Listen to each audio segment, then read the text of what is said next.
பிரதமர் மோடி அவர்கள் எடுத்திருக்கின்ற எல்லோரால் ஏற்றுக்கொள்ளக்கூடிய ஒரு அற்புதமான நடவடிக்கை. பகல்காம் என்ற ஒரு அற்புதமான இடத்திலே காஷ்மீரிலே நம்ம நாட்டில் போய் இருந்த அப்பாவிகளை அநியாயமாக சுட்டுக் கொண்ட பயங்கரவாதிகளை ஒடுக்குவதற்காக இந்திய அரசு நேற்று நள்ளிரவு 12 மணிக்கு மேல் எடுத்த நடவடிக்கையை உலகமே பாராட்டுகிறது. இந்தியாவில் உள்ள அத்தனை பேர் பாராட்டுகிறார்கள். நாங்கள் முழுமையாக பாராட்டுகிறோம். விருதுநகர் மாவட்ட அதிமுக முழுமனதோடு பாராட்டுகிறது. அவருடைய நடவடிக்கையை மோடி எடுத்த ஐயா அவர்கள் எடுத்த நடவடிக்கையை முழு மனதோடு பாராட்டுகிறோம்.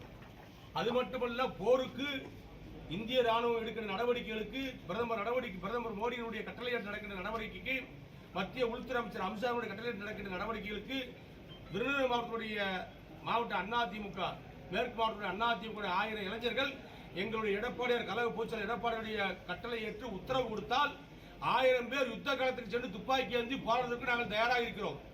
போர்க்களத்தில் துணை உதவி செய்வதற்கும் 10 நாள் இடைப்பட்ட துப்பாக்கி பரிசு எடுத்து போர்க்களத்தில் பணியாற்றுவதற்கும் 1000 இளைஞர்கள் எனது தலைமையிலே போர்க்களத்தில் செல்வதற்கு நாங்கள் தயாராக இருக்கிறோம் என்பதற்கும் இந்திய தேசம் என்ற உணர்வோடு நேதாஜி வழியில் வந்தவர்கள் நாங்கள். நேதாஜி சுபாஷ் நெறிமுறையை பழக்கத்தை கடைபிடிக்கிற நாங்கள்.